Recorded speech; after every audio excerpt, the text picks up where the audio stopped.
নদীতে প্রতিদিন গড়ে 43টা লাশ পাওয়া যাচ্ছে। এখন যে গভর্নমেন্ট, তারা আমেরিকার সমর্থিত সরকার, তো আমেরিকা আসলে কি চায়, বা আমেরিকার যে চাওয়াটা বা তাদের যে মানে প্রত্যাশা, বাংলাদেশের এখান থেকে যে প্রত্যাশা বা তাদের যে এইটা, সেটা পূরণ না হওয়া পর্যন্ত নির্বাচন হবে কিনা সেটা নিয়ে আমি সন্দিহান।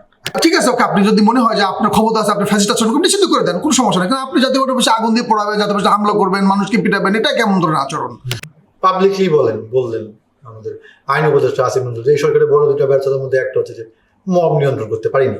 ওনার মতো একজন ব্যক্তি, উনি কিভাবে এই হঠকারী সিদ্ধান্ত নিলেন যে উনি জাতীয় পার্টি অফিসে উনি নিজে যে ভাঙচুর করবেন বা ওনার দল নেতাকর্মী ভাঙচুর করবেন?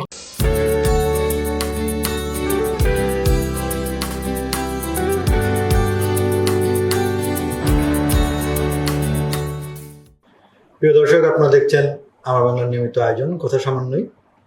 আমাদের আজকের যিনি অতিথি, আমাদের সঙ্গে যিনি কথা বলবেন, তিনি একজন গণমাধ্যম ব্যক্তিত্ব, পরিবেশ আন্দোলন কর্মী, আরও অনেক পরিচয় আছে। আমরা কথা বলতে বলতে তার সঙ্গে জানবো। তিনি শাকিল আহমেদ। শাকিল ভাই, আমাদের স্টুডিওতে আপনাকে আরেকবার স্বাগত। আপনাকে দেশের অবস্থা খুবই গরম, মানে এটা ভাদ্র মাস, মাস অনুযায়ী, কিন্তু এই ভাদ্রর গরমের সঙ্গে রাজনৈতিক উত্তাপটাও অনেক বেশি। জাতীয় পার্টিকে নিয়ে ব্যাপক হট্টগোল চলছে। জাতীয় পার্টিকে নিষিদ্ধ করা উচিত, জাতীয় পার্টি থাকার কারণে আওয়ামী লীগের গত নির্বাচনগুলো বৈধতা পেয়েছে, ইত্যাদি ইত্যাদি। এগুলো হচ্ছে তাদের বিরুদ্ধে অভিযোগ। But the way they are acting, তারা যেভাবে জাতীয় পার্টিকে মানে কি বলবো যে কোণঠাসা করার চেষ্টা করতেছে বা নিষিদ্ধ করার চেষ্টা করছে, মানে এই ওয়েটা কি সুস্থ মনে হয় আপনার কাছে কি মনে হয়? এটা একটা ফ্যাসিস্ট আচরণ, একদমই 100% ফ্যাসিস্ট আচরণ। আপনি জাতীয় পার্টি যদি কোনো অপরাধ অন্যায় করে থাকে, ব্যক্তিগতভাবে জাতীয় পার্টির কোনো নেতা যদি করে থাকে, তাদের বিচার হওয়া উচিত, তাদের বিচার হতে পারে, সেটা আলাদা বিষয়। কিন্তু পার্টিগতভাবে আপনি ঠিক আছে, ওকে, আপনি যদি মনে হয় যে আপনার ক্ষমতা আছে, আপনি ফ্যাসিস্ট আচরণ করবেন, নিষিদ্ধ করে দেন, কোনো সমস্যা নেই। কারণ আপনি জাতীয় পার্টির অফিসে আগুন দিয়ে পোড়াবেন, জাতীয় পার্টিতে হামলা করবেন, মানুষকে পিটাবেন, এটা কেমন ধরনের আচরণ? আবার একবার হামলা হয়েছে, সেই হামলা নিয়ে কত ঘটনা হলো, একজন আহত হলেন, একজন নুরুল হক নূরের যে দল গণ অধিকার পরিষদ, তারা কিভাবে একটা রাজনৈতিক দল কিভাবে একটা রাজনৈতিক দলের অফিসে যে হামলা করতে পারে? এটা কোনো আচরণ হলো? এটা কোনো রাজনৈতিক আচরণ হয়? দ্বিতীয়ত হচ্ছে, আপনি জাতীয় পার্টির উপরে যেভাবে এখন যে ধরনের কথাগুলো বলছে, মানে যেটা বলছে, এটা আমার কাছে মনে হচ্ছে যে এটা ইচ্ছে করে করা হচ্ছে আগামী যে নির্বাচন, সেই নির্বাচনকে পেছানোর জন্য, বা নির্বাচন যাতে সুষ্ঠুভাবে না হয়, বা নির্বাচন নিয়ে নানা জটিলতা তৈরি হয়, সেই কারণে আমার মনে হয় যে এই জিনিসগুলো ঘটানো হচ্ছে।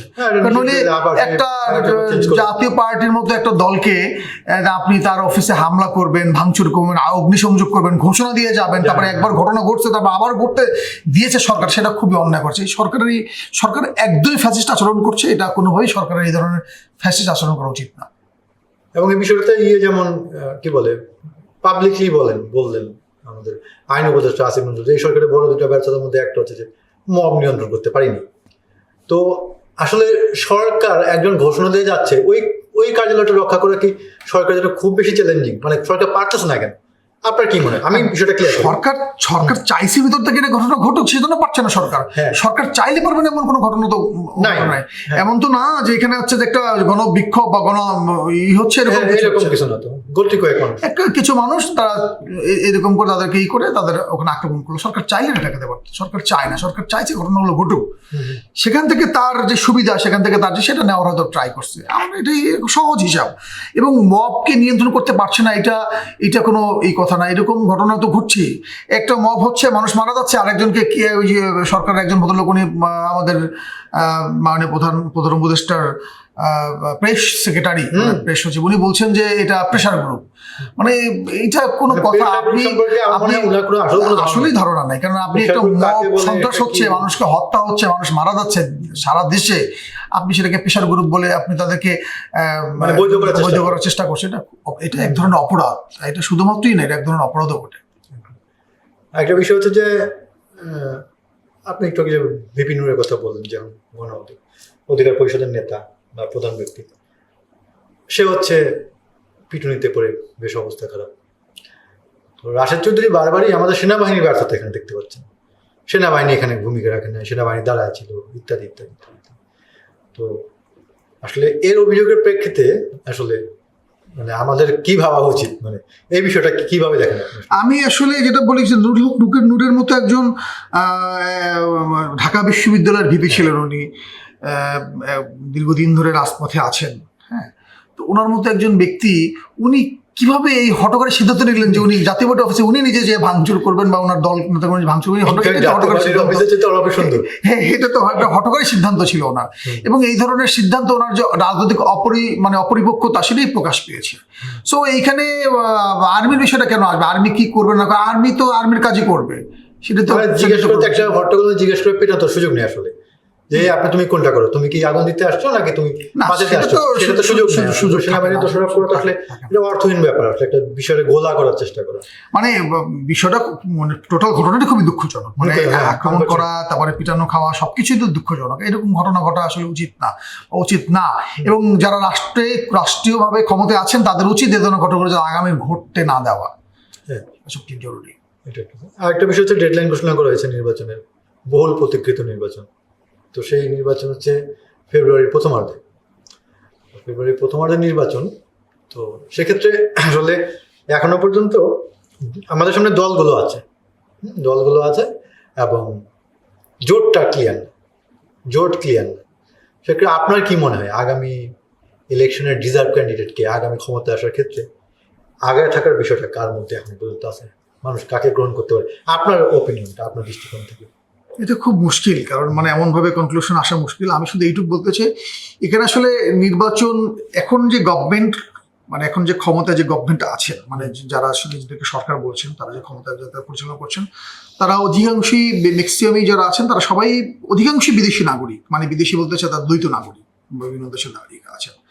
মাঝখানে একটা লেখা পড়েছিলাম কার একজন, যে এখানে বিদেশিদের নয়, মানে বিদেশিদের শাসন চলছে, মানে বিভিন্ন জায়গার তারা নাগরিকত্ব নিচ্ছেন। এখন এখানে ব্যাপার হচ্ছে যে আমেরিকা তার এখানে যে স্বার্থ, বিশেষ করে এই পুরো এশিয়ায় তার যে স্বার্থ, সেই স্বার্থের একটা বড় জায়গার মানে বড় একটা হচ্ছে বাংলাদেশ, কৌশলগত জায়গা, সেটা বাংলাদেশ, মানে ভূমি কৌশলগত জায়গায়। সেখানে এখন যে গভর্নমেন্ট, তারা আমেরিকার সমর্থিত সরকার। তো আমেরিকা আসলে কি চায়, বা আমেরিকার যে চাওয়াটা বা তাদের যে মানে প্রত্যাশা, বাংলাদেশের এখান থেকে যে প্রত্যাশা বা তাদের যে সেটা পূরণ না হওয়া পর্যন্ত নির্বাচন হবে কিনা সেটা নিয়ে আমি সন্দিহান, এক নম্বর। ফলে জোট হোক, অমুক হোক, তমুক হোক, কি হোক না, এটা নিয়ে বড় বিষয় না। বড় বিষয় হচ্ছে যে আসলে এই যে গভর্নমেন্ট আছেন, তারা সাম্রাজ্যবাদী, আমেরিকান যে সাম্রাজ্যবাদ তারা যেভাবে এখানে চায় সেভাবে তারা ঠিক সেইভাবেই তারা এখানেই করছে। আপনি রিসেন্টলি দেখবেন যে মহেশখালীতে পিটার হাস তখন আবার হুট করে উনি গেলেন। আবার শুনলাম যে 30 বছর বিডার চেয়ারম্যান সাহেব বলতেছেন যে 30 বছরের মধ্যে মহেশখালী সিঙ্গাপুর হয়ে যাবে, নানান কিছু বলতেছেন, এরকম আলোচনা হচ্ছে। মানে আমরা আসলে আমি বুঝছি না যে মানে কি ঘটছে আর কি এই মুহূর্তে। বিশেষ করে কক্সবাজার কেন্দ্রিক তো অনেক বড় ঘটনা ঘটছে, আমি জানতে পারছি। মিয়ানমারের একটা ইস্যু আছে, রোহিঙ্গাদের একটা ইস্যু আছে। আবার সারা পৃথিবীতেই এখন আর একটা বড় ঘটনা ঘটছে, সেটা হচ্ছে যে আপনি দেখবেন যে বৃহৎ 3টা পরাশক্তি, সেটা হচ্ছে ভারত, চায়না এবং রাশিয়া, তারা হচ্ছে একটা জোটে আসছেন। ফলে এই দক্ষিণ এশিয়ায় আমেরিকান স্বার্থ তাদের রক্ষার জন্য এই গভর্নমেন্ট তারা যেভাবে আমেরিকার স্বার্থটা দেখছে, এবং আবার বিপরীতে যে ধরনের জোট তৈরি হচ্ছে, সবকিছু মিলিয়ে ইন্টারন্যাশনাল বিশ্ব রাজনীতি থেকে শুরু করে বাংলাদেশ পর্যন্ত এখানে একটা বড় ধরনের ডিজাস্টার বা বড় ধরনের কিছু একটা ঘটতে যাচ্ছে বলে আমি প্রতিমান করছি, মানে এটা মনে হচ্ছে। আর রিসেন্টলি দেখলাম যে বাংলাদেশ আওয়ামী লীগের নেতাকর্মীরাও মানে তারাও দেখলাম যে বেশ কয়েকটা মিছিল, বড় বড় মিছিল হচ্ছে, হাজার হাজার লোক রাস্তায় নেমে যাচ্ছে। আমি বেশ গতকালকে এবং আজকেও দেখলাম, মানে গতকালকে আমি সামাজিক যোগাযোগ দেখলাম অনেক বড় বড় মিছিল হচ্ছে আর কি বিভিন্ন জায়গায়। ফলে মানুষ আসতে এবং তাদের সাথে কিছু সাধারণ মানুষও যোগ দেওয়া শুরু করছে। আমার কাছে মনে হচ্ছে যে আস্তে আস্তে সিচুয়েশনটা অন্যদিকে যাচ্ছে, আবার আমরা একটা ভয়ঙ্কর অন্য কোনো সহিংসতার দিকে চলে যাচ্ছি কিনা সেটাও হচ্ছে প্রতিবার। আমি সেটাই আসলে বলতে চাচ্ছিলাম ইনডিরেক্টলি, যে মানে আমাদের জন্য কি অ্যানাদার ব্লাডশেড অপেক্ষা করতেছে, আরেকটা রক্তপাত, এরকম কিছু, মানে আমরা আরেকটা বাংলাদেশে যাওয়ার জন্য, ইলেক্টেড গভর্নমেন্টের ক্ষেত্রে যাওয়ার জন্য, সেই জায়গার আগে যে মধ্যে যে সময়টুকু, এই সময়টুকুর মধ্যে কি কোনো আরো কোনো রক্তপাত আমাদের দেখতে হবে এরকম মনে হয়? রক্তপাত কেউই চায় না, কিন্তু মানে যা দেখছি, যেভাবে চলতেছে, রক্তপাত বলতে অলরেডি একটা রক্তপাতের মধ্যে দিয়ে যাচ্ছে সেটা। মানে আপনি যদি আলাদা করে রক্তপাত বলেন, এটা একটা ব্লাডশেড। কেন বলতেছি, আপনি দেখেন প্রতিদিন, মানে গত কয়েকদিন আগে আপনি নিউজ দেখেছিলেন যে নদীতে প্রতিদিন হ্যাঁ, গড়ে লাশ পাওয়া 43টা লাশ পাওয়া যাচ্ছে। মানে এটা আসলে খুবই 43টা মরদেহ প্রতিদিন নদীতে ভেসে উঠছে গড়ে। হ্যাঁ, গড়ে। এই 43টা মরদেহ গল্পটা আপনি কোথায় জানলেন? পত্রিকায় জেনেছেন। আচ্ছা, পত্রিকায় কোন খবরগুলো আসলে 100 খবর হলে একটা পত্রিকা আসে, তাই না? বিষয়টা এরকম। তো সপ্তাহ পত্রিকা আনা সম্ভব না, তার মানে কত ঘটছে আই ডোন্ট নো, কিন্তু তারপরেও 43টা আসছে, মানে এটা মোটামুটি কনফার্ম করছে পত্রিকাগুলো 43টা লাশ বেশি উঠতেছে। হ্যাঁ, কত মারা যাচ্ছে আমরা জানি না। হুম, এবং এই 43 লাশের মধ্যে 30% লাশের কোনো পাওয়া যাচ্ছে না, মানে যাদের মানে কোনো পরিচয়। পরিচয় পাওয়া নাই, 42 লাশ হিসেবে দাফন করা হচ্ছে। মানে তো অলরেডি ব্লাডশেড হচ্ছে, বাংলাদেশে বিভিন্ন জায়গায় মানুষ মারা যাচ্ছে, সাধারণ মানুষকে হত্যা করা হচ্ছে, লুণ্ঠন করা হচ্ছে, করা হচ্ছে, মেয়েদেরকে রেপ করা হচ্ছে, ব্রুটালি রেপ করা হচ্ছে, সংঘবদ্ধ ধর্ষণ করে মারা হচ্ছে। কি ঘটছে না বলেন না? মোটামুটি শুনি যে চাপে সবাই আছে, মানে এমনিতে যারা মানে চাপ শুনে থেমে যাচ্ছে এরকম মানুষের সঙ্গে অনেক, মানে যে তারা হয়তো থেমে গেছে, এই কাজটা করো না, তাদেরকে আর ওইভাবে কিছু করা হচ্ছে না। কিন্তু আপনার এই পানির কথা শুনে আমার মনে হলো যে এটা নিশ্চয় লাশ পাওয়া যাচ্ছে। প্রিয় দর্শক, আমাদের আজকে আলোচনা এই পর্যন্তই। আগামী পর্ব দেখার আমন্ত্রণ রইল। সে পর্যন্ত ভালো থাকবেন, আমার বাংলার সঙ্গে থাকুন। ধন্যবাদ।